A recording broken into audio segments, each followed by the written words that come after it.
How you doing? Great, great. Looked like you did a lot of special teams this morning. Is that kind of plan? Or? Yeah, we tried to hit all the teams outside of field goal. And then, this was a 10-10-10 practice for us. And if we do it the right way, we should be off in an hour, and that's exactly what it was. I thought we had really good tempo, there's a real sense of urgency in all three phases, and that's what we were looking for today. Have you done more special teams this week? I mean, Tuesday sounded like you weren't happy with the way that went. Yeah, I mean, I haven't changed. This was already scheduled, but I just think, we should be better than we were. And with the athletes that we have on our football team now, they're young, so we've got to teach them really well. So there's been an emphasis on special teams, and we just got to get them playing at full speed and doing things the right way. Will, your punter in particular, seems like he's crushing the ball. I mean, he's crushing the ball. He's big time. For us especially, we're a directional punt team. We just don't let him rear back and hammer the ball straight down the field. We're angling punts, and he not only is his directions on point, but he's really hammering the football. What are some of the things you want to see out of scrimmage tomorrow? I want our special teams to be better.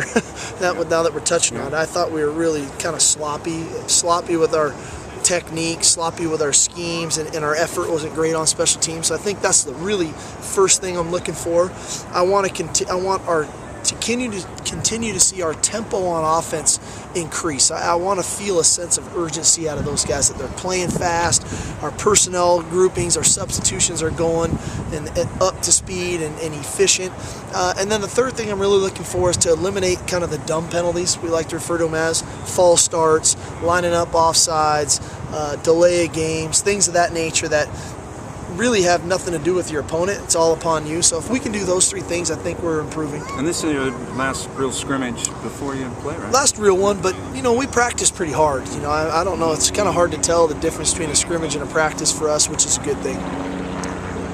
It doesn't happen very often when you get every single coach back from year to year. How nice is that for you? It's huge. It's huge on a lot of fronts. Obviously, just staff continuity, recruiting, recruiting bases. You have the same coach going back in to recruit the same area. Position groupings that the players know their coach, and who they're dealing with.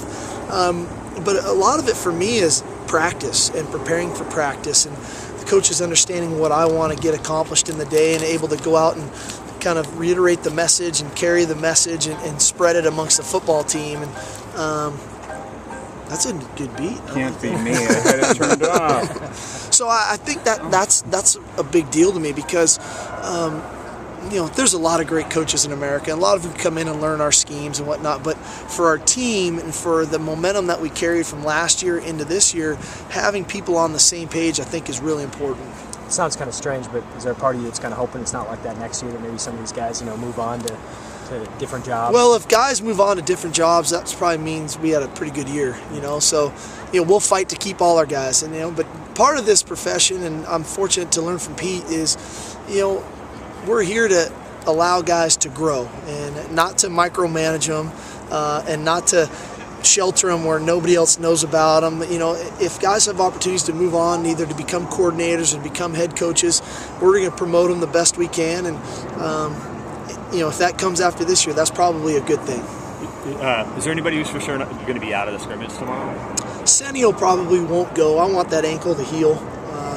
James Johnson, I don't know. I'd put him at doubtful right now. We'll see what he can do this afternoon. Taz, more than likely, just because shoulder thing. I don't know if I want full contact tomorrow. Off the top of my head, those are the three guys that really jump out at me. Is Taz a new thing?